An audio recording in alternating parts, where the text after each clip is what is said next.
Vamos nós retomar aqui, em nome do soberano Criador dos céus e da terra. Estamos indo agora para o número 15. Não é de uma importância maior, talvez, só que o próprio soberano Jesus, se referindo ao tempo que ele iria gastar no sepulcro, ele mesmo utilizou 3 frases diferentes. Ele mesmo, Jesus, disse ao terceiro dia. Ele mesmo disse 3 dias e 3 noites. E ele mesmo disse depois de 3 dias. E todos os textos que giram em torno daquele dizer dele, que ele, quando o pessoal lá perguntou que sinal ele daria, diz: podem destruir este templo que em 3 dias eu levanto. Todos os textos que giram em torno desse episódio dizem em 3 dias. Agora, deixa eu ver aqui, 1, 2, 3, 4, 5, 6, 7, 8, 9, 10, 11, 12, 14 lugares onde diz ao terceiro dia. Vamos ver só uns poucos para constar. Então, Mateus 16 e 21. Mateus traz 4 referências desse tipo. Mateus 16 e 21.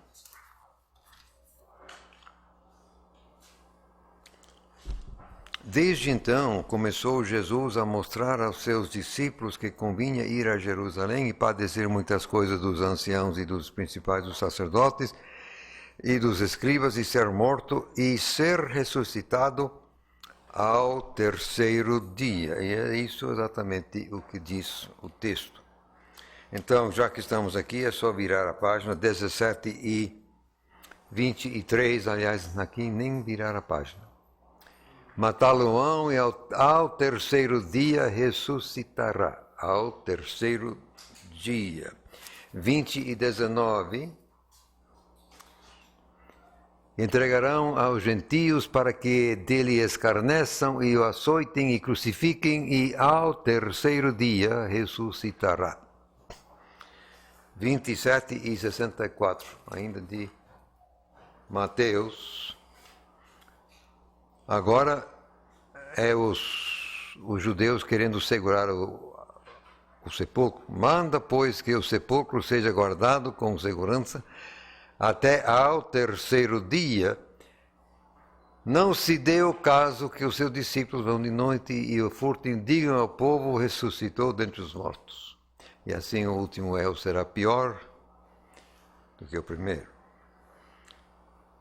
Tem as passagens paralelas em Marcos 9 e 31 e 10 e 34, a mesmíssima coisa, ao terceiro dia. Em Lucas também tem passagens paralelas. Lucas 9, 22, 13, verso 32, 18, 33, 24 e verso 7, 24 verso 21 e 24 e verso 46. Fora dos evangelhos tem 2 casos, Atos 10 e 40, vamos ver aí. Atos 10 e 40.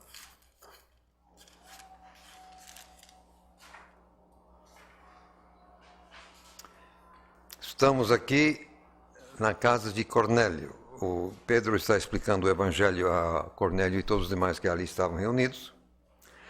Então diz Pedro: a este, Jesus no caso, ressuscitou Deus ao terceiro dia. E a 1 Coríntios 15 e verso 4. A 1 Coríntios capítulo 15 e verso 4.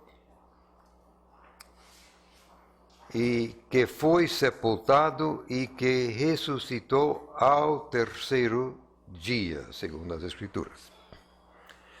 14 vezes, então, o texto declara que foi ao terceiro dia. Uma só vez, que eu saiba, só uma única só vez, que está em Mateus 12, e verso 40, nós temos os 3 dias e 3 noites. Mateus 12 e 40.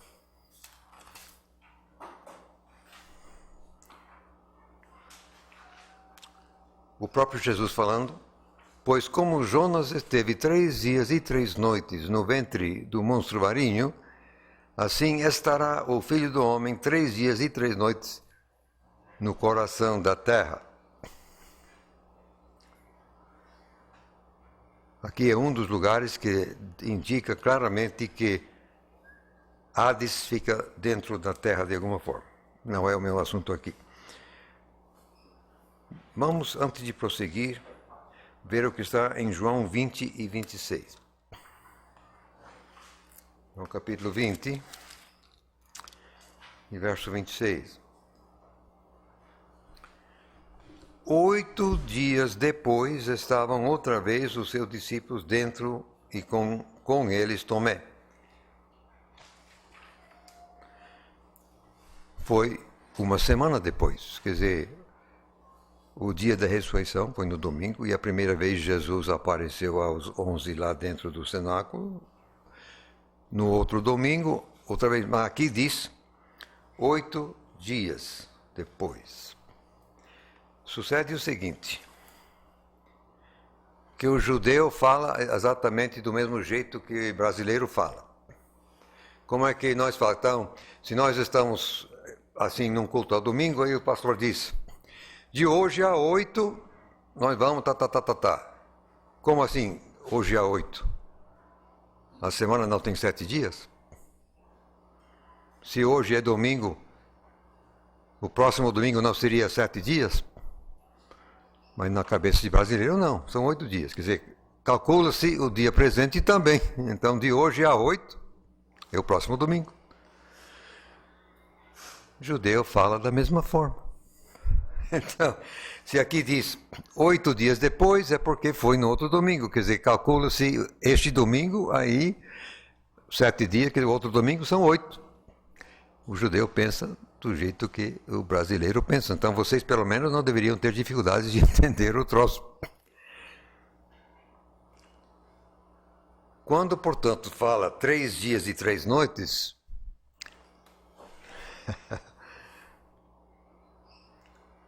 você tem que entender do jeito que judeu pensa, não do jeito que americano pensa. Vamos ver Jonas, capítulo 1, 17, para ver se Jesus citou corretamente o nome do Jonas. Oi? A questão do calendário romano e do calendário judaico nos evangelhos. Sim. Da marcação, porque que alegam justamente a divergência de que seria o calendário judaico, a marcação. Mas que marcação? Não entendi. Do dia que ser considerado a partir do aparecimento da primeira estrela. Ah, bom, aí são uns 500. Eu me interesso aqui no uso da linguagem. Jonas 1 e 17. Ora, Jeová havia preparado um grande peixe para que tragasse a Jonas. E esteve Jonas 3 dias e 3 noites nas entranhas do peixe. Então, está aqui, 3 dias e 3 noites. E Jesus aqui cita Jonas como exemplo e fala exatamente como está em Jonas, 3 dias e 3 noites. Mas é o único caso que eu saiba onde Jesus, ou mais qualquer um outro, utiliza 3 dias e 3 noites, dizendo respeito ao tempo que ele vai passar na morte.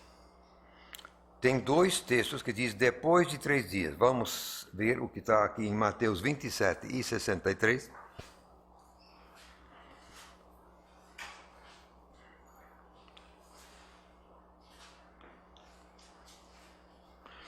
Exatamente aqui agora os judeus querendo que Pilatos mande assim selar o sepulcro.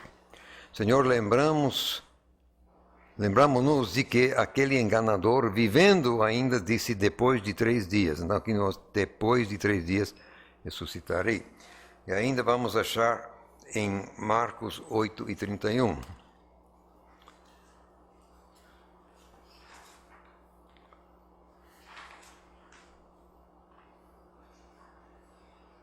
começou a ensinar-lhes que importava que o Filho do Homem padecesse muito e que fosse rejeitado pelos anciãos e príncipes dos sacerdotes e pelos escribas, e que fosse morto, mas que depois de 3 dias ressuscitaria. Então, nós temos 14 referências, dizem ao terceiro dia. 1, 3 dias e 3 noites. 2, depois de 3 dias. Então, você tem, de longe, o número maior, estão dizendo ao terceiro dia, que eu entendo ser exatamente a verdade. Quando fala 3 dias e 3 noites, é maneira de dizer respeito a um período que pega pedaços de 3 dias. Também depois de 3 dias, a mesma coisa. Quer dizer, judeu falava que nem brasileiro. Você inclui este dia também, então. Só que existe muita discussão, né? Se Jesus morreu na sexta-feira, se foi na quarta-feira, se foi na quinta. E o osso exatamente é a única referência que está em Mateus 12, 40, quer dizer, 3 dias e 3 noites.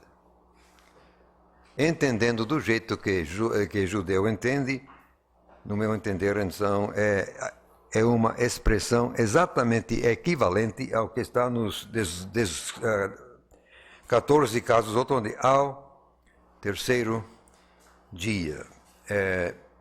Não quero me deter aqui, mas simplesmente um princípio da hermenêutica sã é que nós pegamos assim o grosso para começar, só depois que vamos ver alguma coisa que não se enquadra. Então, se você tem 14 que diz uma coisa e um que diz outra coisa, você começa com os 14 e não com um. Também nós podemos ir para o céu de qualquer forma, você não tem que estar certo quanto a quanto tempo ele ficou no sepulcro. Aliás, no sepulcro não ficou tanto. Deixa para lá. Mais interessante e mais importante é o último aí, o 16, como morreu Jesus. Aqui é importante. Comecemos com João 10, em 18.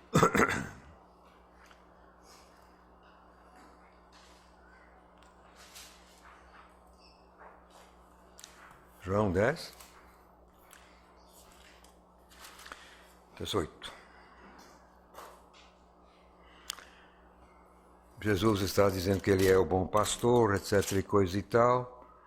Chega então aqui, verso 17, por isto o Pai me ama, porque dou a minha vida para tornar a tomá-la. Por atenção. Ninguém a tira de mim, mas eu de mim mesmo a dou. Tenho autoridade para a dar e autoridade para tornar a tomá-la. Este mandamento recebi de meu Pai. Então, o soberano declara que ninguém pode tirar dele a sua vida. Então, nem Pilatos e nem a cruz e tem mais nada. Ninguém pode tirar dele a vida. Mas ele não morreu na cruz? O que é isso? É essa a questão. Então, vamos ver. Marcos, eu vou deixar Marcos 15 para depois. Vamos ver Lucas 23 e 46. Lucas 23 e 46. Que Jesus estava numa cruz quando morreu, isso é óbvio. Agora, a questão é exatamente como é que ele morreu. 23 e 46. E bradando Jesus com grande voz, disse: Pai, nas tuas mãos entrego o meu espírito. E havendo dito isto, exalou. E entendemos que exalou o espírito no caso. João e Mateus vão dizer explicitamente que foi isso que ele fez. Agora, veja aqui, Jesus brada com grande voz. Eu vou comentar isso já já. Vamos primeiro, no entanto, ver Mateus 27. e 50. Mateus 27 e 50. 27.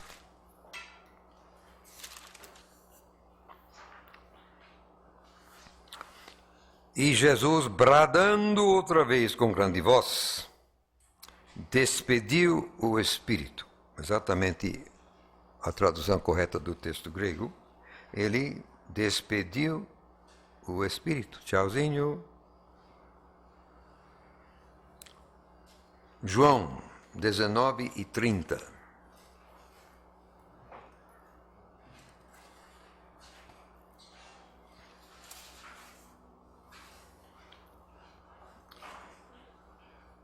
Quando Jesus tomou o vinagre, disse, tetelestai, e inclinando a cabeça, despediu o Espírito. Eu creio que aqui nós temos o conteúdo daquele último brado. Tetelestai era aquilo que eles escreviam numa conta quitada. Quer dizer, aquilo que na loja você pega, você paga, aí ele vem pago, né? Aí assina a data, pago. Isso. É como que Jesus bradou, pago, kits. Foi brado de vitória realmente. Ganhamos! Agora, Marcos 15. Mas você se lembra que eu insisti no brado, tremendo, terrível brado. Agora vamos a Marcos 15. E 39.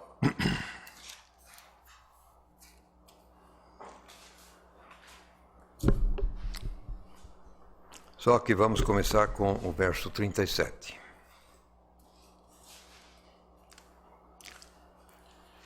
Marcos 15, 37. Jesus, dando um grande brado, exalou o Espírito, entendido.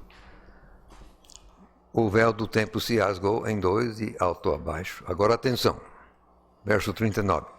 E o centurião, que estava defronte dele, vendo que assim, bradando,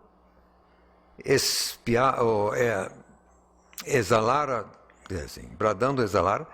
disse, verdadeiramente este homem era filho de Deus.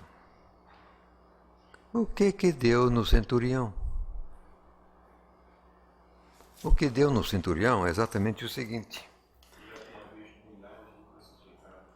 Ele estava cansado de ver crucificação. E ele sabia muito bem que quando alguém morre na cruz, morre asfixiado. Por quê? Tem as mãos presas e com isso o peso do corpo empurra o diafragma contra o pulmão. Esse negócio de pregar os pés era um procedimento sádico para prolongar o sofrimento do sujeito. Porque, embora doendo, ele não conseguindo respirar, ele se levanta nos pés assim pregos, doendo, mas ele se levanta para respirar, até que finalmente, cansado, não aguenta sequer mais fazer isso, aí ele morre asfixiado. Por que os judeus pediram para quebrar as pernas de todo mundo? Aí os soldados quebraram as pernas dos dois malfeitores, chegaram a Jesus, já estava morto. Para que quebrar as pernas? Exatamente para que eles não pudessem mais se suspender, aí morreram dentro de poucos minutos.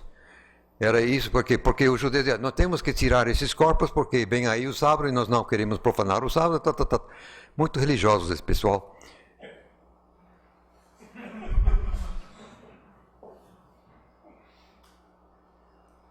O centurião, então, ele soube perfeitamente que Jesus não morreu pela cruz, não foi a cruz que matou Jesus. Se você está morrendo asfixiado, sem poder respirar, você não brada coisíssima alguma. Talvez você vai murmurar assim, um suspirozinho só. Então, quando Jesus brada em alta... Foi um brado, você escutava meio quilômetro, foi um brado. E imediatamente, tchau, ele morre. Aí o centurião, peraí, alguma coisa aqui não está batendo. Quem é que pode meramente despedir o espírito? Tchau, vai embora. Ninguém. Aí o centurião. Esse aí foi filho de Deus. Exatamente. Voltando a João 10, Jesus disse: ninguém me tira a vida, eu espontaneamente a dou. Exatamente. Não foi a cruz que matou Jesus, não foi Pilato que matou Jesus. Ele se entregou, ele sofreu na cruz, sim, bastante. Mas ele mandou o Espírito embora. Tchau. Ele se suicidou, se você quiser pensar dessa forma. Ele se tchau. Então, agora isso é um caso bem mais sério, porque alguém diz, mas Jesus então mentiu, né? Ele falou que ninguém podia tirar a vida, mas aí Pilato matou. Não, Pilatos não matou. A cruz não matou. É só perguntar ao centurião. Não, esse aí foi filho de Deus. Não tem outra explicação. Agora vamos a uns casos um pouco mais complicados. Pelo menos o primeiro é complicado. Agora estamos no C, casos do novo contra o antigo, aparentemente. Vamos ver o que está em Lucas 3:36.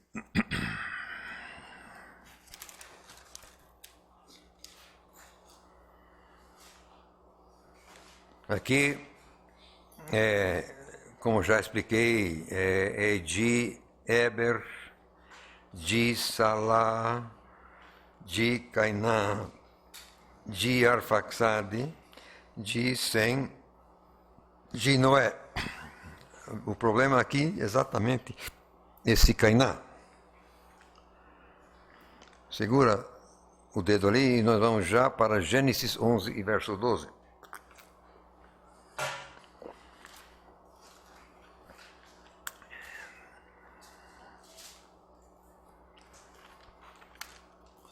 Gênesis 11, verso 12 é a genealogia que ela tem.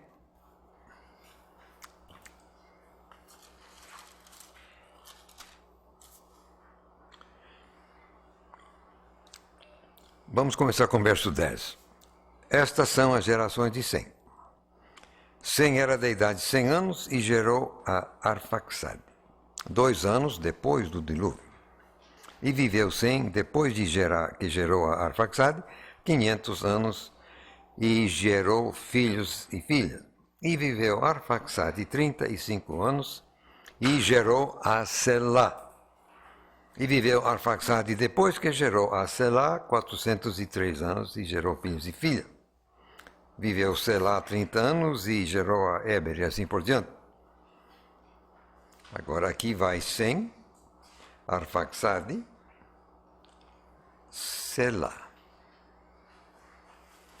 Mas aqui vai Sem, Arfaxade, Cainá, Selá ou Salá. Tem um Cainá a mais. Lucas registra um nome que não está na genealogia aqui de Gênesis.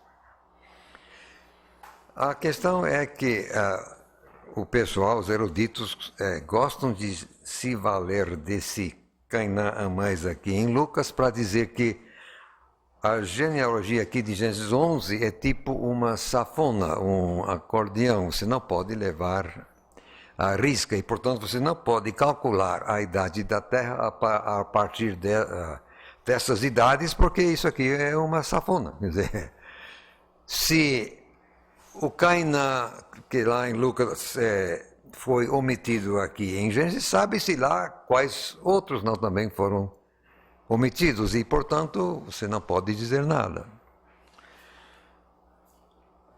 Na minha pequena cabeça, o que nós temos aqui em Gênesis 11 é uma equação. Se você diz, A viveu 30 anos e gerou B.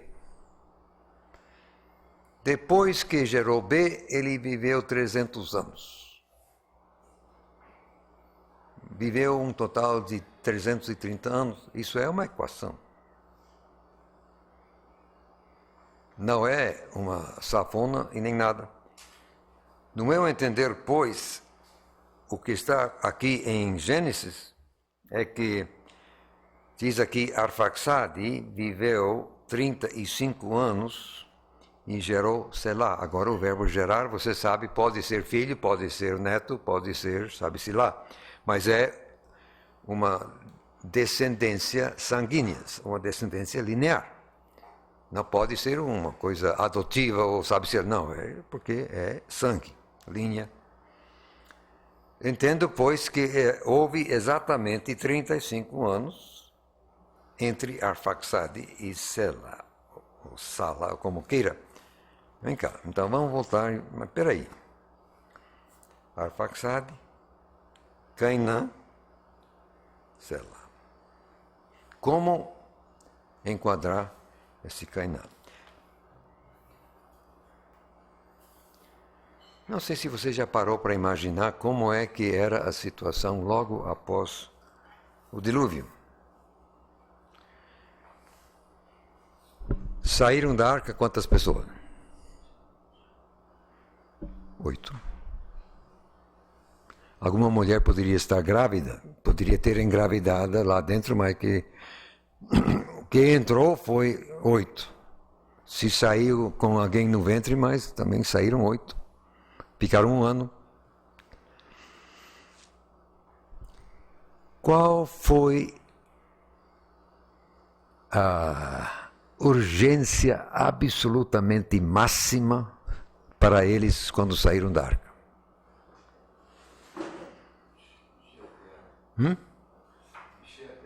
Bom, era ordem até do soberano, né? Multiplicai. Quer dizer, a urgência máxima era procriar. Haja gente. Nós temos que aumentar o número de pessoas. Não havia outra coisa mais importante. Haja bebê. Então, fatalmente, no momento que as crianças alcançassem a puberdade, estavam fazendo por onde? Então, eu entendo que diz aqui que Arfaxade nasceu 2 anos após o dilúvio. Ele pode ter, naturalmente, eles tinham que casar com primas ou primos, quer dizer, não tinha mais ninguém.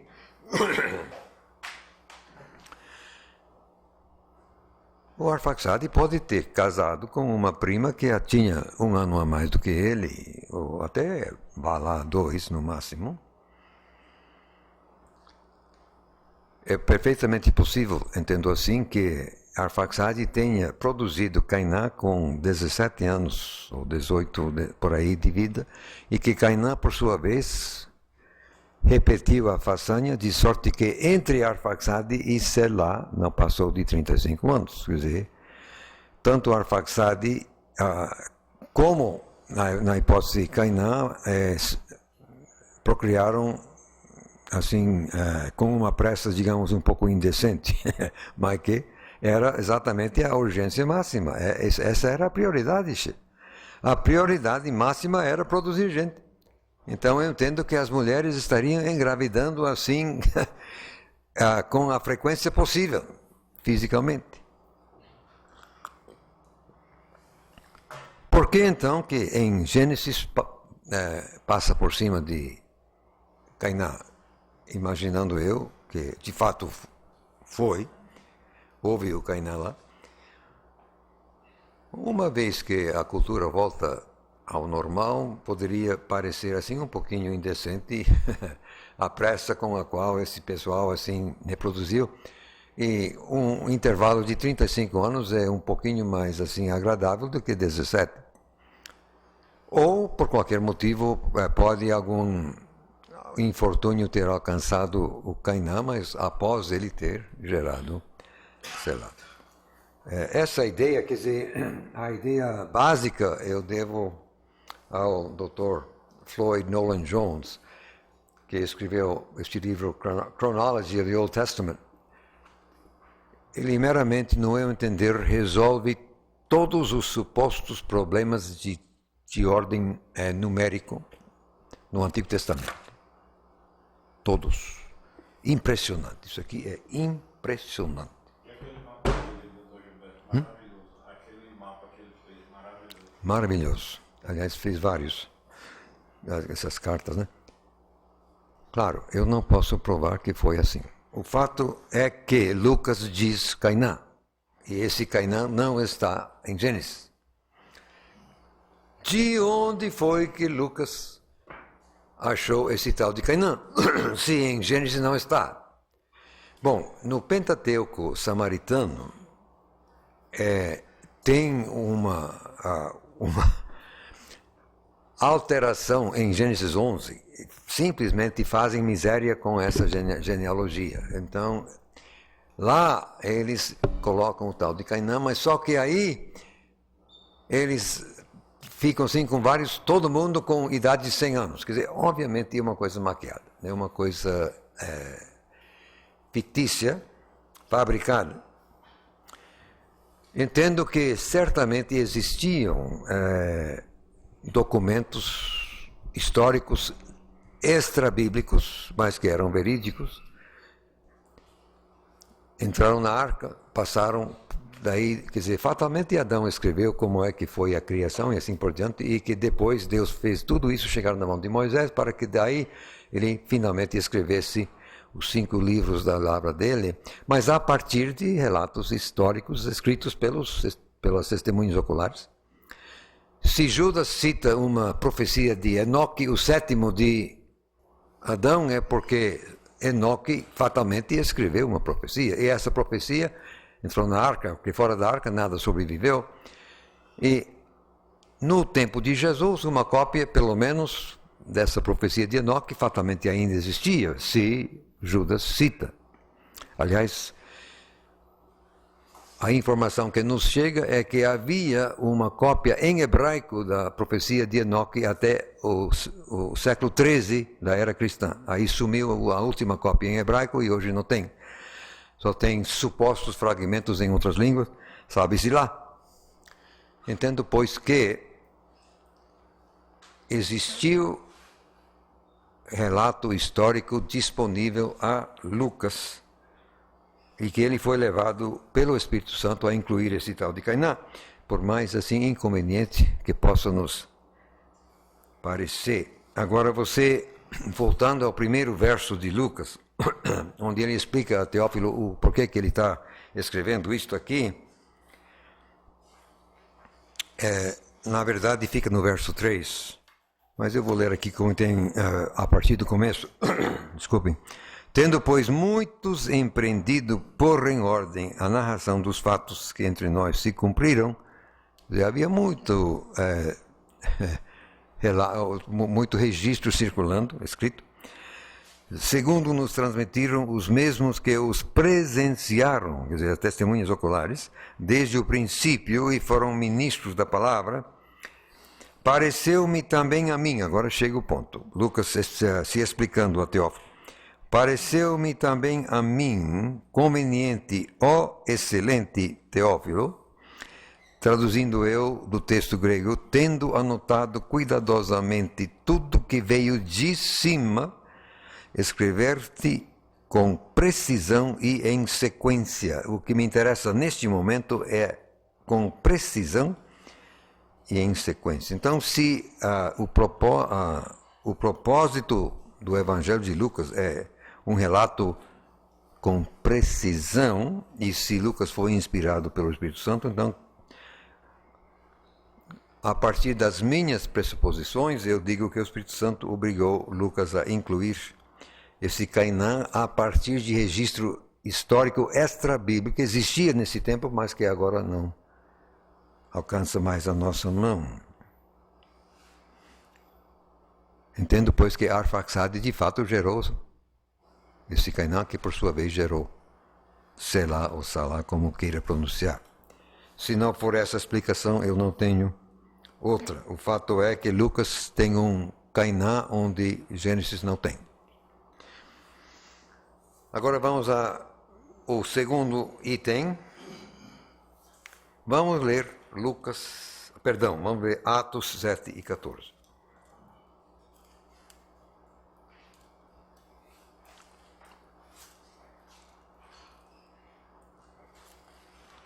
Atos 7 e 14, estamos na defesa de Estevão. E Estevão está dando um relato, um resumo da história do povo.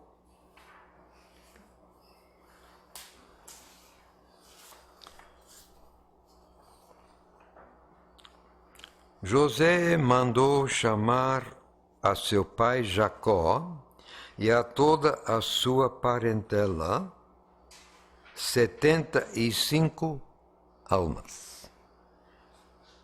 Eu quero que você grave 75. Está ali? Tá aí. 75. Tá. Então agora vamos a Gênesis 46. Aqui em 2 versos seguidos nós temos 2 números diferentes. Gênesis 46.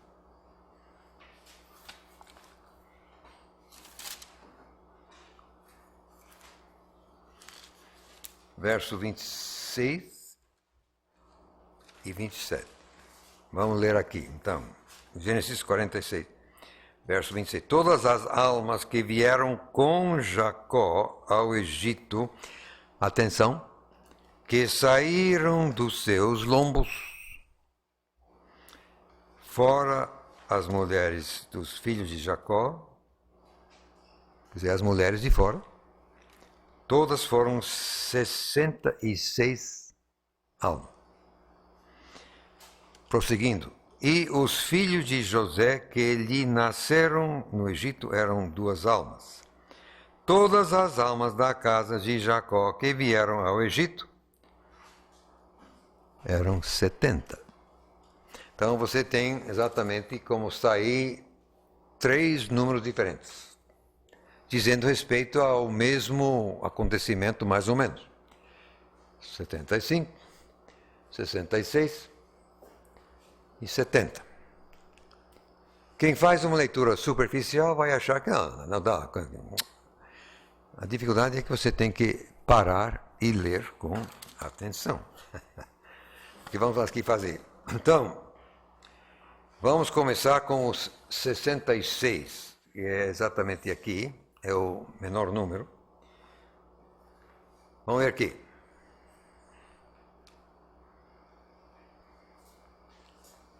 Todas as almas que vieram com Jacó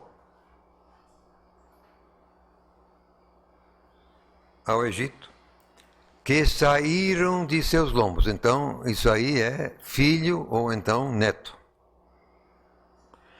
Isso, então, exclui o próprio Jacó, porque ele não saiu de seus próprios lombos, ele saiu do lombo do pai Isaac. Então,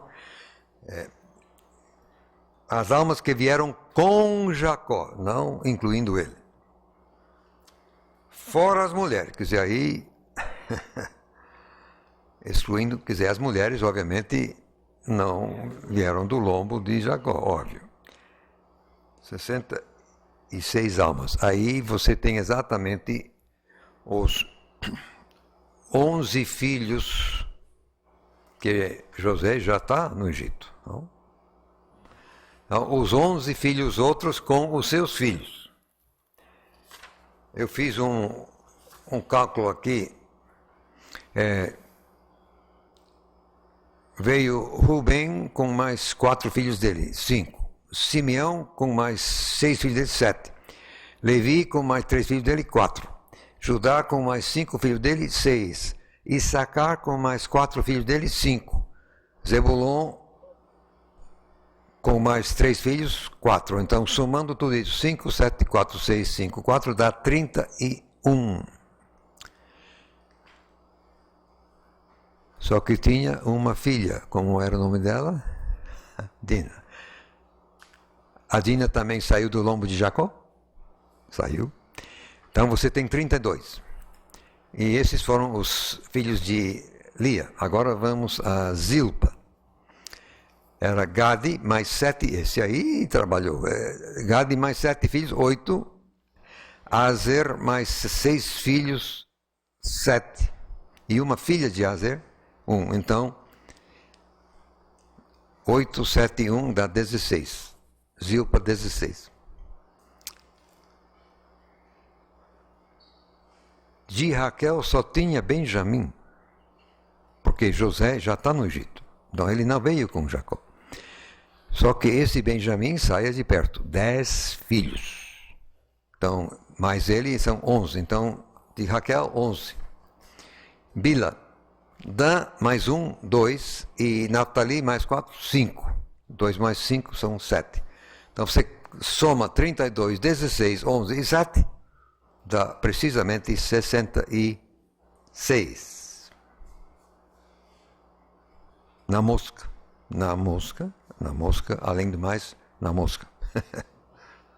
Então, é exatamente correto esse número 66, atentando para aquilo que o texto diz. Os que saíram dos lombos e que vieram com. Aí, fatalmente, você joga fora o próprio Jacó e também José, que já estava, não veio junto, tá? Não, Benjamim veio junto com Jacó. Fica aí mastigando que depois chega. Oi? Foi o que José mais enfatizou que o garoto viesse. Sim, mas depois ele voltou, né? Aqui está comentando quando todo mundo veio, quer dizer, acompanhando Jacó, quando mudou todo mundo para Gozen. Agora vamos ver os 70. Os filhos de José, que lhe nasceram no Egito, 2 almas. Então, agora você acrescenta José, mais 2 filhos, são mais 3. Todas as almas da casa de Jacó que vieram ao Egito, 70. Exato, 66, mais o próprio Jacó, mais José, mais os 2 filhos, quer dizer, 66 mais 4 são 70.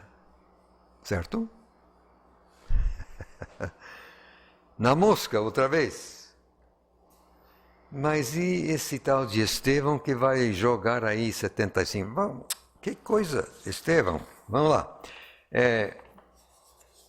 Atos 7,14. Será que Estevão pisou na bola? Ele diz que eram 75. Vamos ver. José mandou... Peraí, vamos com calma. José mandou chamar a seu pai Jacó e a toda a sua parentela, 75 almas.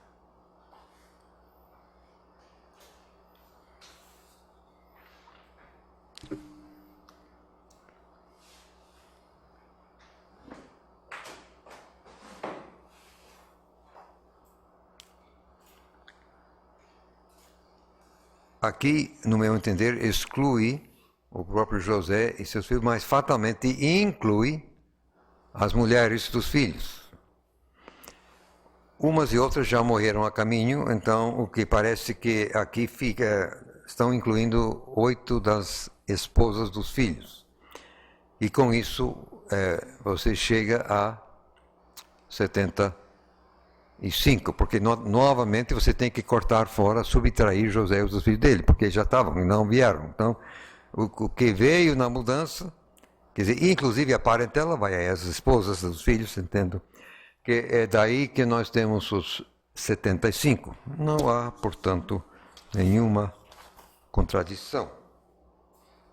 tudo bate normalmente. É só questão de prestar exata atenção à exata maneira de se expressar do texto.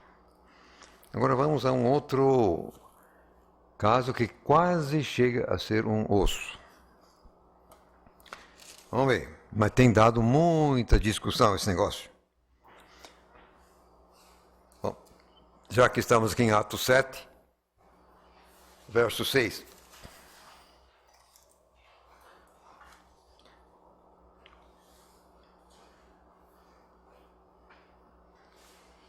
Estevão vai citar a palavra do próprio Deus. Então, eu julgarei a nação que os tiver escravizado, disse Deus, e depois disso sairão e me servirão neste lugar. Só que eu li o verso 7, me perdoem, eu tinha de ler o verso 6.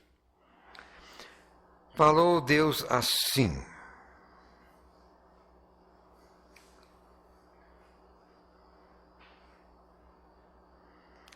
diz esta Bíblia que a sua descendência seria peregrina em terra alheia e a sujeitariam à escravidão e a maltratariam por 400 anos.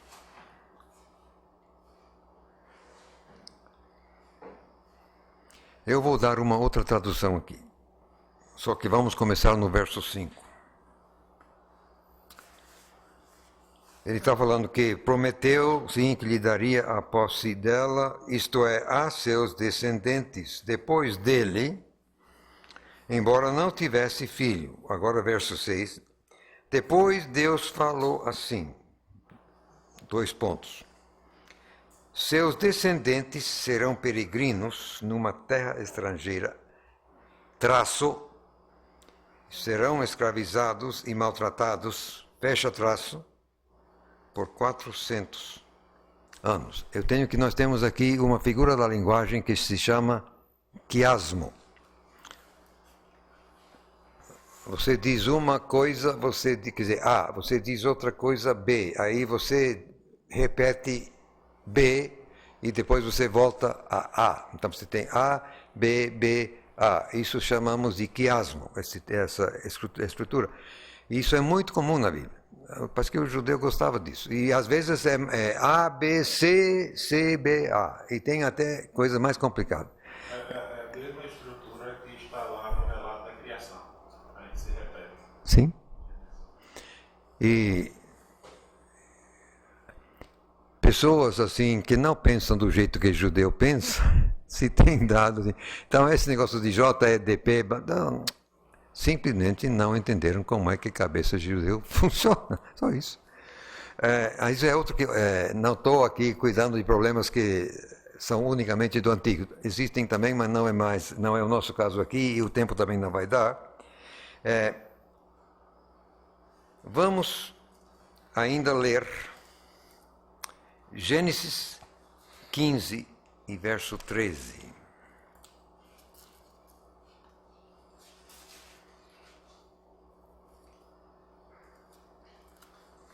Se eu conseguir chegar lá.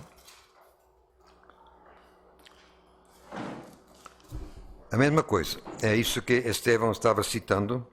Então disse a Abraão: saibas de certo que peregrina será a tua descendência em terra alheia, abre traço, será reduzida à escravidão e será afligida, fecha traço, por 400 anos. Então aqui tem os 400 anos, conforme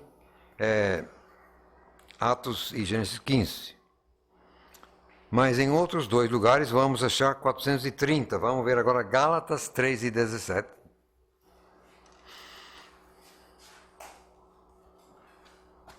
Gálatas 3 e 17.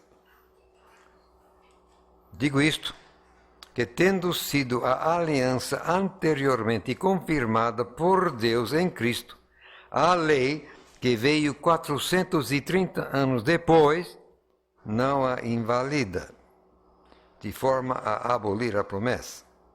430 anos. Agora vejamos Êxodo capítulo 12 e verso 40.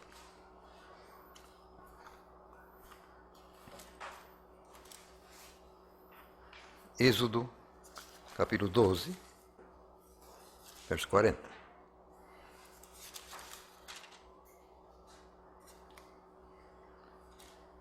Ora, a peregrinação dos filhos de Israel que habitaram no Egito foi de 430 anos. Eu devo ao mesmo homem aqui, o Floyd Nolan Jones, que tem tanto THD como PhD, tem 2 doutorados.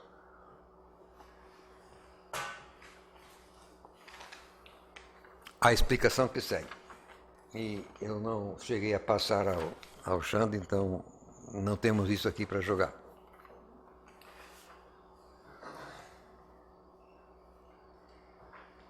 Segundo a cronologia que ele monta, pode copiar, mas não é meu assunto aqui, mas eu vou meramente dizer o que ele, ou dar as datas que ele coloca. Não estou aqui para brigar em cima dessas datas no momento. Poderei brigar, mas em outro momento. Conforme ele, a aliança com Abraão, Deus fez no ano de 1921 a.C. Quer dizer, AC.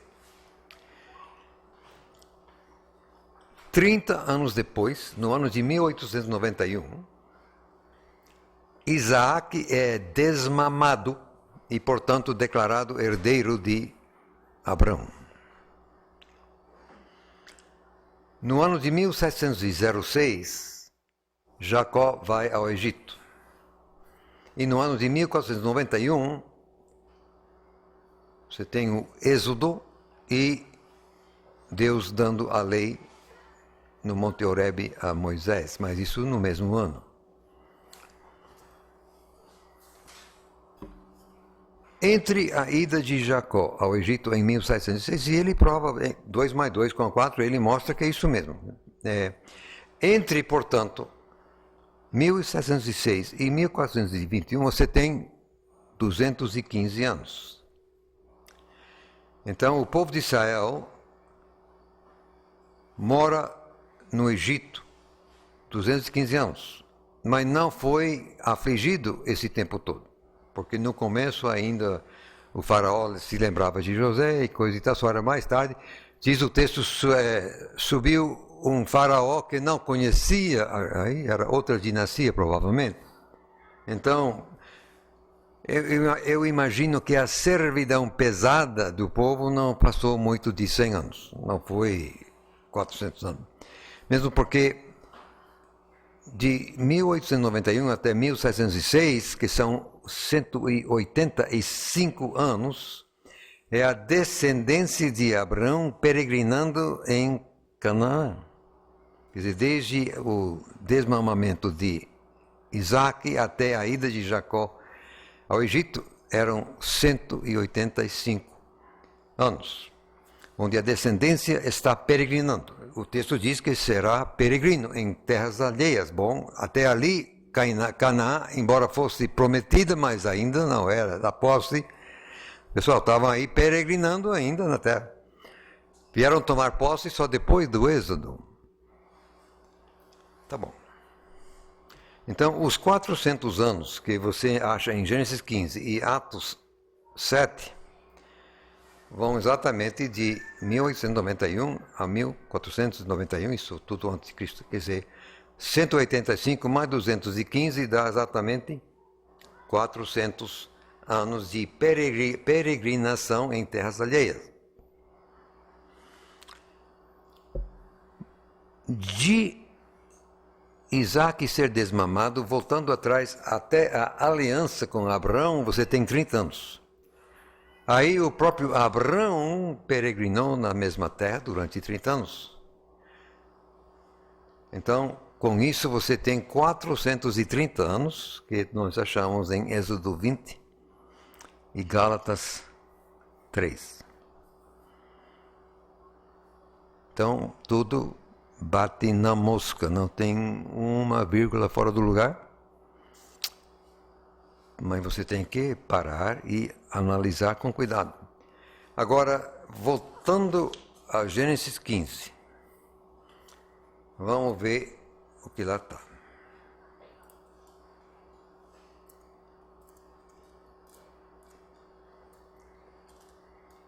a sugestão que esse mesmo irmão Floyd Nolan Jones faz aqui, no verso 13, eu iria traduzir assim. Então disse Jeová a Abraão, 2 pontos. Sabe com certeza que, outra vez 2 pontos, A, peregrina será a tua descendência em terra alheia. B, e será reduzida à escravidão. Outra vez B, e será afligida. A, por 400 anos. Então, os 400 anos têm a ver com a totalidade da peregrinação e não da aflição. É a estrutura exatamente de quiasma. A, B, B, A. Então, quem não entende isso aí vai ficar voando o tempo todo e vai achando que é impossível, que nadar, e além do mais, o Senhor não disse a Abraão que o pessoal iria sofrer 430, não. Iam sofrer, mas a questão é que iriam peregrinar 400 anos. No caso aqui, exatamente 400 anos. Já que estou aqui no capítulo 15 de Gênesis, uma coisa que não entra nesse exato caso, mas que é muitíssimo interessante. Você vê aqui no verso 16, logo ali embaixo, e a 4ª geração tornará para cá, porque a medida da injustiça dos amorreus não está ainda cheia. Esse conceito é interessante. E aquele pessoal tinha que terminar de encher a medida. É o que aconteceu lá com a mensalão, quer dizer, a gente ficou lá e orou, mas é que o pessoal não tinha ainda terminado de completar a dose de perversidade. Tinha que dar mais um tempinho para completar. Era o que está aqui. Agora, o que eu quero comentar aqui, no entanto, é a 4ª geração. Curiosamente, só tem 3 pessoas cuja idade é dada exatamente no texto. A respeito de Levi, que deve ter nascido em 1756, diz que ele morreu aos 137 anos. Fora Levi, o único outro que temos a idade foi José. Ele morreu com 110, se a memória me serve. Os demais filhos de Jacó, não se diz com que idade foram morrer. Então, Levi morreu em 1619. O filho dele, no caso o segundo filho dele, era Coate. Ele deve ter nascido por volta de 1716, não é possível definir. Chegaram ao Egito, sim, em 1706. O fato é que, de qualquer forma, ele morre, Coate morre aos 133 anos. Também na geração dele é o único cuja vida recebe idade exata. Esse Coate gerou a Amram, e Amram foi o primeiro filho de Coate. Deve ter nascido, sabe-se lá, 1616, não é possível frisar com exatidão, mas novamente esse Amram, o texto diz que ele viveu 137. Isso nos leva até 1509. Aí, Amram gera Moisés. Moisés, no caso, foi o terceiro filho de Amram. Moisés nasceu em 1571 a.C. 80 anos depois, ele comanda o êxodo em 1491. 40 anos mais tarde, o povo entra na terra, em 1451. E naquele ano, Moisés morre com 120. se ele não chegou a pisar pessoalmente. Mas não é isso que diz. Vamos voltar e diz aqui: a quarta geração tornará para cá. Não tinha que ser o próprio Moisés, mas a quarta geração está aí. A primeira geração, Levi, ele que saiu. A segunda geração, Coate. A terceira geração, Arão. A quarta geração, Moisés. O povo chega de volta exatamente na quarta geração. Agora, isso quase me dá um pequeno arrepio, sabe? Isso é tremendo.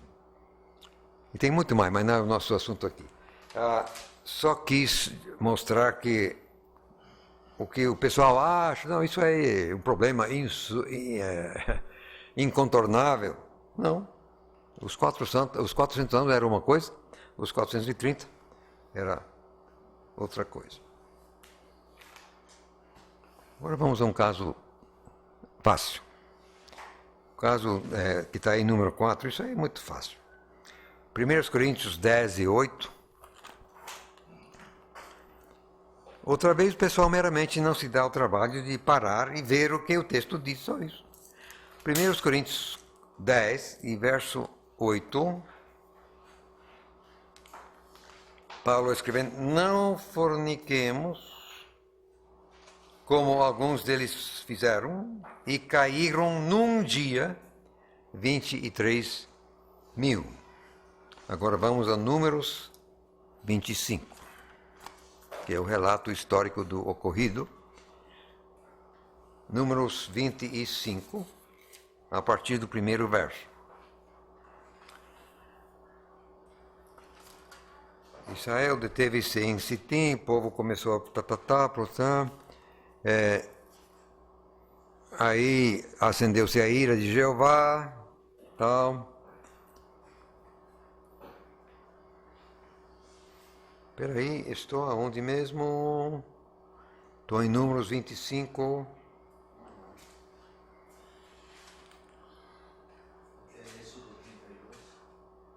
Eu estou aqui perdido. Que número 25 não é? Êxodo 32. Vamos lá. 32 e quê? Também 1 a 9?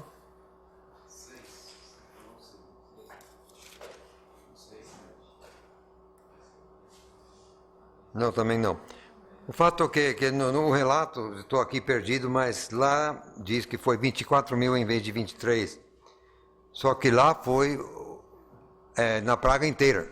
Os 23 mil foi só num dia, tá claro. Agora os 24 é que alguns ainda morreram no dia seguinte. Então, totalizando, em vários dias deu 24 mil. Só isso. Não é, eu vou depois achar onde fica. Não é Números 25. Agora vamos a outro caso que uns e outros têm alegado como sendo problema. Vamos primeiro a Hebreus 11 e 21. Oi? Estava certo, sim. É Números 25, verso 9. Números 25 e 9, mas eu não estava logo ali. Números 25. Verso 9. Por que não enxerguei isso, hein? O que foi? Eu acho que eu estava no capítulo 24, uma coisa assim. 9, sim. Os que morreram daquela praga foram 24. Quer dizer, a praga inteira, que foi mais de um dia. Tá? Só isso. Obrigado. Como é que eu não enxerguei? Tá, mas então, é número 25. Sim, tá. Obrigado, Xande. Agora vamos ver aqui Hebreus 11 e 21. Pela fé, Jacó, próximo da morte, abençoou cada um dos filhos de José e a adorou encostado à ponta do seu bordão. A questão aqui é bordão. A ponta do seu bordão. Agora, vamos ver o que está em Gênesis 47. Que estaria citando o fato histórico que aqui está registrado. É Gênesis 47. e verso 31.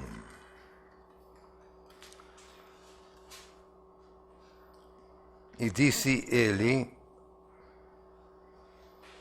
no caso Jacó dizendo a José, jura-me. E ele jurou-lhe, e Israel inclinou-se sobre a cabeceira da cama. Foi a ponta da cama ou foi a ponta do bordão?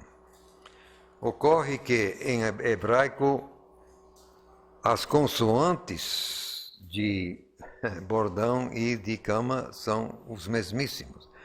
A diferença é na pontuação vocálica e assim sendo, como essa pontuação vocálica só foi acrescentada pelos maçoretas já após Jesus, então é possível que os maçoretas poderiam se equivocado quanto à pontuação vocálica, que não era necessariamente uma coisa inspirada, ao passo que o texto consonantal é o mesmo.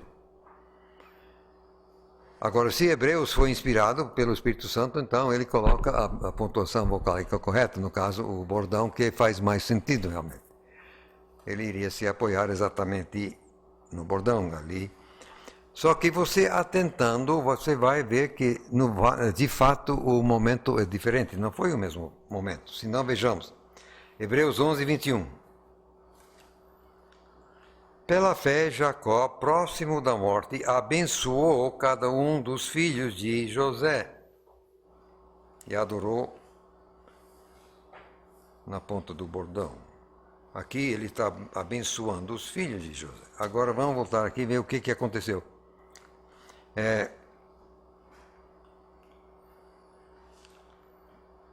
Chegando, vamos começar aqui antes, por 29. Chegando-se, pois, o tempo da morte de Israel, chamou a José seu filho e disse-lhe, se agora tenho achado graça em teus olhos, rogo-te que ponhas a tua mão debaixo da minha coxa e usa comigo de beneficência e verdade, rogo-te que não me enterres no Egito, mas que eu jaza com os meus pais. Por isso me levarás do Egito e me enterrarás na sepultura deles.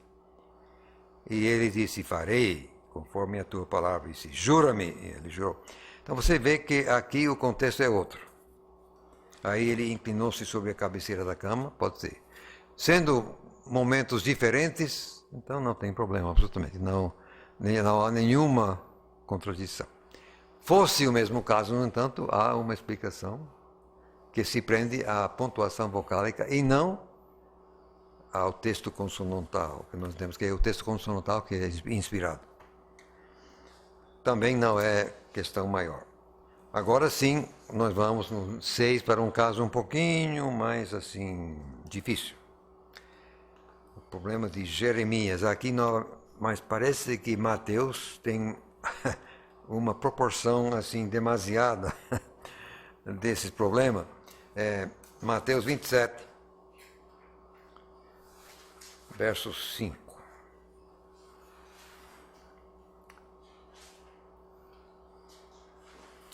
Aqui o problema de o traidor arrependido. Então ele chega de volta, atirando dentro do templo a prata, retirou-se e foi se enforcar. Então os principais sacerdotes, tomando a prata, disseram, não é lícito colocá-las no tesouro, porque é preço de sangue. É muito escrúpulo, né? Essa gente é impressionante. Não, muito escrúpulo. Agora temos que pular para o verso 9 e 10. Aqui que vem a questão. Então se cumpriu o que fora dito pelo profeta Jeremias. Aqui está. Mateus cita Jeremias. Foi dito pelo profeta Jeremias, a saber, tomaram as 30 de prata, preço do que foi avaliado, que certos filhos de Israel avaliaram, e deram-nas pelo campo do oleiro, segundo o que o Senhor me determinou. Ponto. Declarando Mateus que essa citação vem de Jeremias. Só que você pode vasculhar o Jeremias canônico de fora a fora e você não vai achar essa citação. Em Zacarias, capítulo 11 e verso 12, você tem uma coisa um pouco parecida, mas que mesmo assim não vai. Mas vamos lá, vamos ver Zacarias. Agora, convenhamos, Jeremias é uma coisa e Zacarias é outra coisa, não é? Zacarias não é Jeremias. Contudo, vamos ver aqui. Zacarias 11, versos 12 e 13. Porque eu lhes disse, se parece bem aos vossos olhos, dai-me o meu salário. E se não, deixai. E pesaram o meu salário 30 moedas de prata. Jeová, pois, disse-me, arroja isso ao oleiro, esse belo preço em que fui avaliado por eles. E tomei as 30 moedas de prata e as arrojei ao oleiro, na casa de Jeová.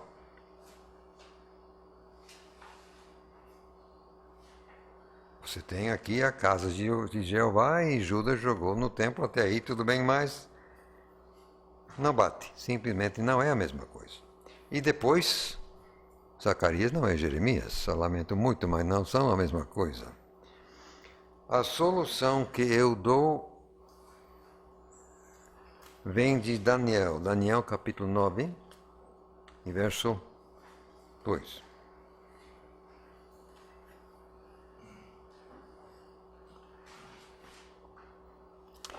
No primeiro ano do seu reinado, isto é, Dario, eu, Daniel, entendi pelos livros, plural, por favor, livros está no plural, pelos livros, que o número dos anos de que falara Jeová ao profeta Jeremias, em que haviam de cumprir-se as desolações de Jerusalém, era de 70 anos. Profeta Jeremias, mas aqui fala de livros. Gente, só porque na nossa Bíblia e também no cânon do povo de Israel, que é o Antigo Testamento, só consta uma profecia de Jeremias. Mas isso não significa que Jeremias nunca escreveu nada na vida, a não ser essa profecia, muito improvável. Assim como também os outros profetas que nós encontramos dentro do cânon, mas isso não significa que não escreveram outra coisa na vida. Por quê? Não adianta, não procede.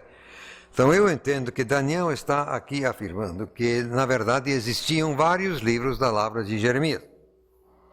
Não tão somente o Jeremias canônico nosso, que está no nosso Antigo Testamento. Nessa hipótese, então, em algum outro livro da palavra de Jeremias, poderia ter tudo isto aqui que está declarado. Só que não está no Jeremias canônico que nós conhecemos. Mas esse mesmo expediente eu já lancei em mão, quer dizer, Judas cita Enoque. Nós não temos uma cópia desse Enoque, mas que Judas fatalmente tinha. E assim vai. Né? Lucas coloca Cainã. De onde é que ele tirou esse tal de Cainã? Tirou da própria cabeça? Provavelmente não. Ele estava se baseando em algum registro histórico, embora extra-bíblico. Mateus cita Jeremias, mas se Jeremias escreveu outras coisas além do livro canônico, provavelmente existia ainda cópia de tudo isso no tempo de Mateus e ele tinha conhecimento, pois não? A questão é que tem vários lugares, ali onde fala do Nazireu, Nazorários, e também aqui, que ele não diz que está escrito, ele diz como foi dito. Então pode também ter sido uma palavra falada que estava na memória do povo. Gostei, boa colocação. Vamos voltar aqui a Mateus 27. A palavra em grego é reten. É que? Ereo, né? Reten, né? Aham.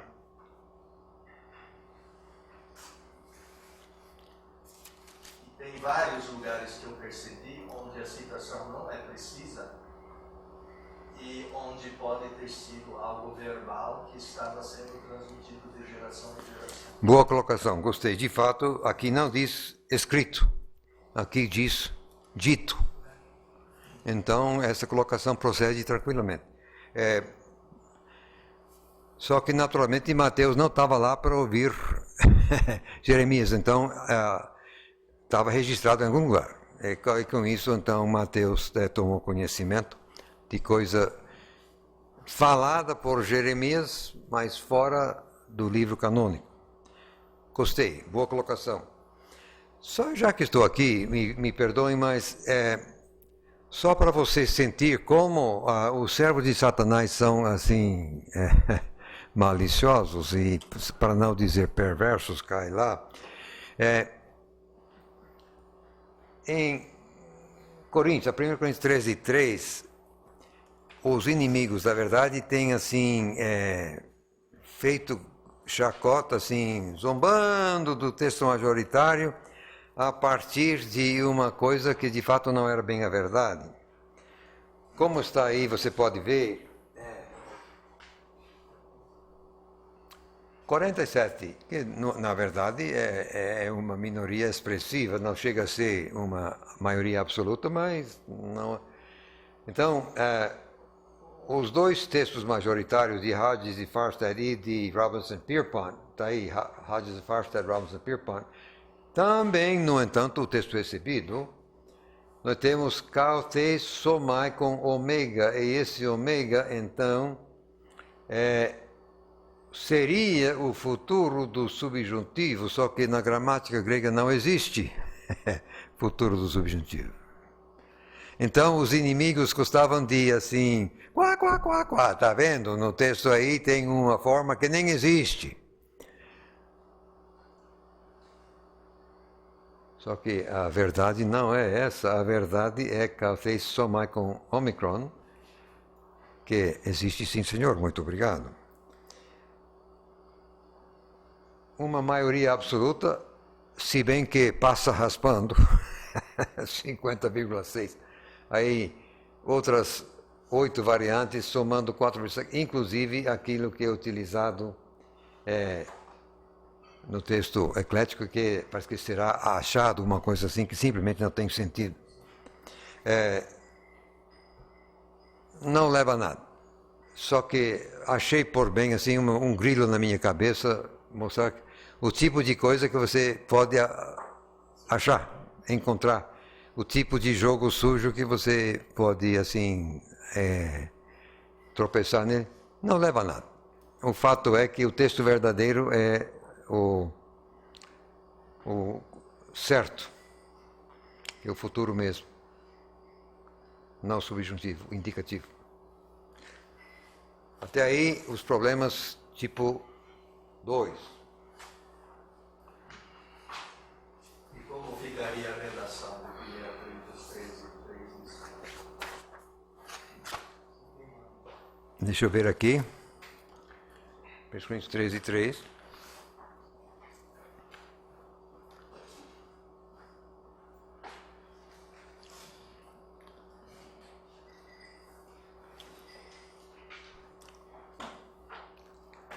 Aqui a questão é ser queimado, né?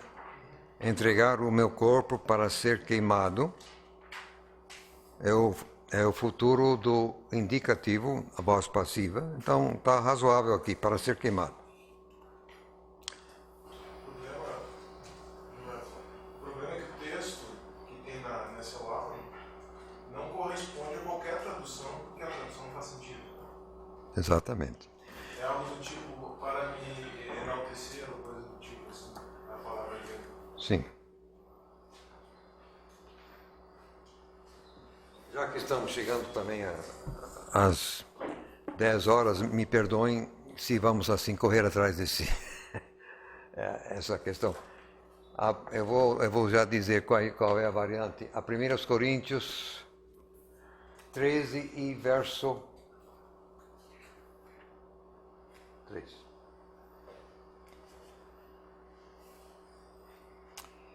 Exatamente. A variante que segue o texto chamado Críticos de Fato Eclético, exatamente se enaltecer, assim, autopropagar, né? Kau rei somai. Aí é exatamente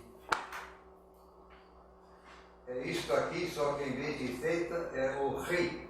Então você tem kau rei somai, mas também aí tem omega que é subjuntivo. Ok, com aí passa. Mas isso também não dá sentido muito bem, aí o pessoal traduz as mais variadas formas. Não leva a nada. Não sei nem porquê. Eu nem deveria ter jogado isso aí. Então,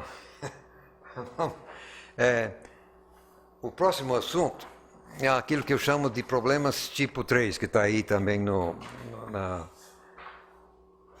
sua apostila, onde o problema não está no texto grego. Os problemas tipo 2 são dificuldades aparentes que estão mesmo no texto grego. Aqui não há problema do texto. É simplesmente que alguém, agora estamos falando de tradução para o português, é simplesmente que alguém fez uma tradução falaz em cima do texto. E o texto está certo, não tem problema quanto ao texto, só que o sujeito não traduziu de forma adequada.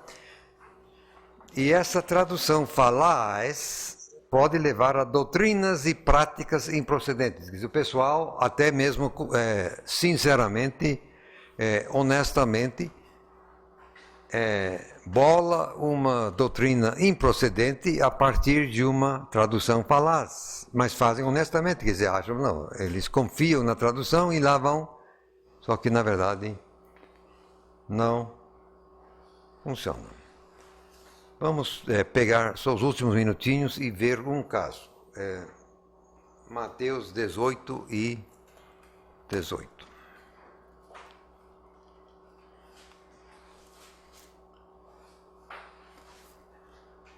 Isso aqui também atenta contra a autoridade do texto. Se o pessoal está se apoiando numa tradução falaz, isso repercute de forma negativa. E quem não entendeu o que está acontecendo vai culpar o texto. Não é a culpa do texto. Simplesmente que alguém não soube traduzir. Mateus 18. Só que eu parei antes. 18 e 18. Palavra do Senhor. Eu vou ler como está aqui na Fiel. Em verdade vos digo que tudo o que ligardes na terra será ligado no céu, e tudo o que desligardes na terra será desligado no céu.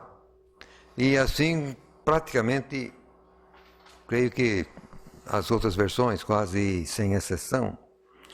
Só que no texto grego mesmo não é bem assim. Terá sido. Mais que perfeito, no futuro. Terá sido. Terá sido? Meus parabéns. Isso aí é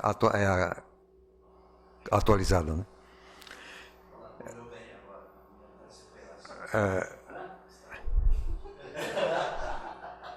A Bíblia Shed, a tradução é atualizada.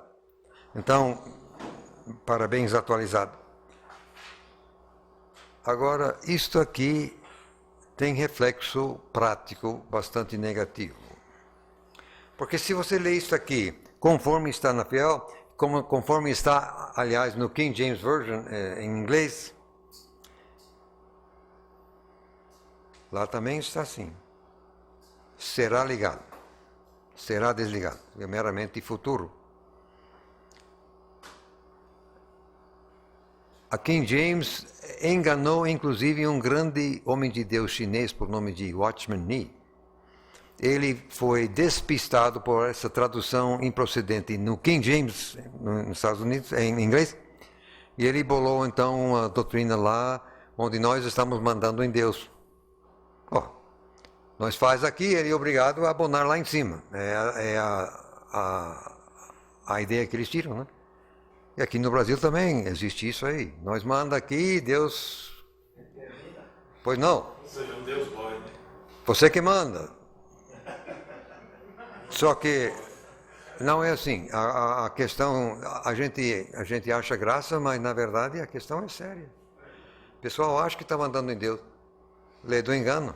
Quem manda é Ele. Então, o que Jesus mesmo falou, e a dificuldade é que isso aqui é Jesus que falou. Então, o pessoal acha que Jesus... Não, ele não falou assim. O que ele falou é que o que você terá sido ligado. Então, é aquilo que o próprio Jesus disse em João 5, 18, 19, diz que ele só fazia aqui o que ele via o Pai fazer. Quem faz lá é lá. Nós aqui também temos que fazer a mesma coisa. Tem que ver o que o Pai está fazendo. Ele ligou lá, pronto, aqui nós liga. Nós ligamos aqui o que já foi ligado lá. Nós estamos aqui concordando com a vontade de Deus e nós estamos aqui reivindicando que a coisa seja de fato feita. E isso aí funciona. Às vezes Deus está esperando por nós concordar. Por quê? Ele não gosta de robô.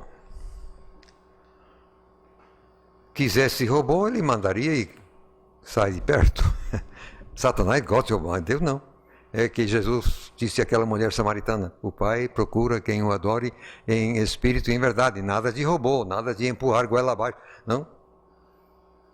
Então Deus, sabe lá ele porquê, mas ele resolve muitas vezes se limitar a nós, que nós temos que concordar com ele. Aí, sai de perto. Isso aqui, o que ligardes terá sido, o que desligardes terá sido. Quem manda é Deus e não a gente. Curiosamente, a tradução do King James Version para o português, ele botou terá sido. Botou terá sido? Só que em King James não é assim. No King... Eu achei curioso disso, essa tradução. Eles aprenderam com alguém. King James mesmo whatever you bind on earth will be bound in heaven. Simplesmente will be bound. É o futuro simples. Agora, 1 João 5,18 não dá para falar em 2 minutos. Eu vou pular para o Hebreus 2,14. Aqui é o último caso hoje. Eu vou terminar com Hebreus 2,14. Depois amanhã a gente volta e pega 1 João 5,18, é mais complicado aqui. Hebreus 2,14.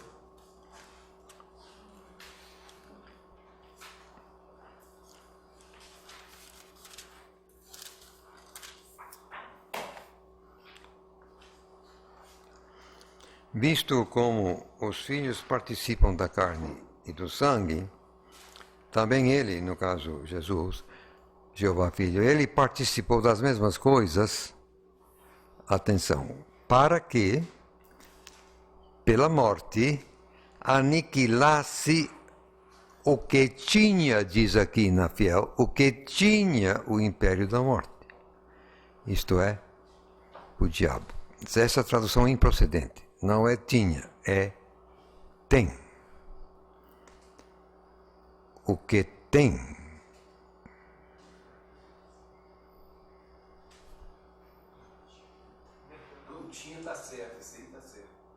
Me perdoem, estou cansado e estou pisando na bola aqui. Aqui está certo. Nas versões modernas que diz tem, né? Leia aí, por favor. Eu já corrigi, já risquei, mas aqui está. Como está? Por isso aquele que tem o poder da morte é saber o diabo. Sim. Agora veja o que está em Apocalipse 1:18. Apocalipse 1:18, o próprio Cristo glorificado vai fazer uma declaração. Apocalipse 1:18. Porque não estou conseguindo virar as páginas. O Cristo glorificado está conversando com João disse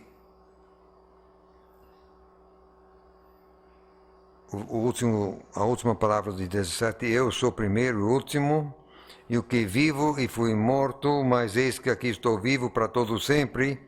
Amém. E tenho as chaves da morte e do inferno. No caso, morte e Hades, não inferno. É Hades. Jesus, glorificado, declara, eu estou com as chaves. Eu tenho as chaves. Que vale dizer que aqui em Hebreus, Satanás tinha. Então, a fiel está correta e eu, cansado, pisei na bola. O fato é que tinha. Jesus agora tem. Mas as versões modernas colocam tem o império como se Satanás ainda estivesse assim em pé quanto a isso. Não é a verdade.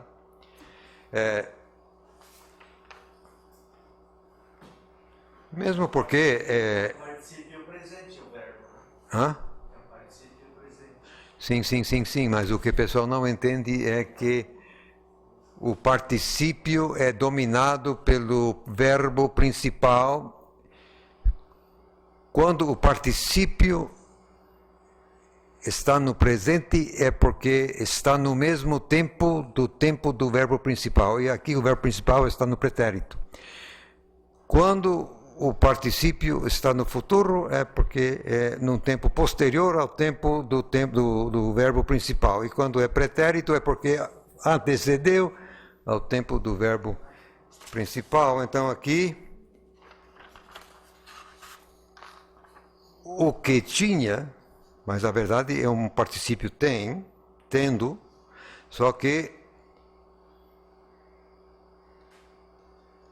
ele participou, o verbo principal, e esse participou é pretérito, então o particípio no presente é do mesmo tempo que o verbo principal, que é pretérito, e, portanto, tinha. É uma questão de entender como é que funciona a gramática grega. Só para arrematar, em Efésios 2 e 6, diz que nós estamos lá em cima com Jesus. É a nossa posição no momento. Eu já falei isso em outro momento, eu quero falar outra vez, que eu gosto deste texto. Efésios 2 diz, nos ressuscitou juntamente com ele e nos fez assentar nos lugares celestiais em Cristo Jesus. Isso aí é a nossa posição. Agora, virando a página para trás em 1:21, falando do poder tremendo de Deus que manifestou em Cristo, ressuscitando dentre os mortos e pondo à sua direita nos céus, verso agora 21, bem acima de todo o principado e poder e potestade e domínio e de todo nome que se nomeia, não só nesta era, mas também na vindoura. Então, Jesus agora, à direita do Pai, está bem acima de Satanás e todo mundo lá embaixo. E nele nós também, é a nossa posição. Muito obrigado. Então, realmente, a tradução correta, no caso, é exatamente o que está na Fiel, tinha o império da morte, e não tem. Eu entendo que o inimigo ainda atua no mundo, o soberano permite isso por seus próprios motivos e razões. Agora, mas ele está atuando na base assim da usurpação do blefe, porque realmente quem agora tem as chaves, quem agora tem o poder todo é o próprio Senhor Jesus. Por hoje, permitindo nosso bom Deus, então amanhã cedo nós vamos retomar aqui, pegar 1 João 5,18, aí seguir com Marcos 16 e assim por diante. Permitindo o nosso bom Deus.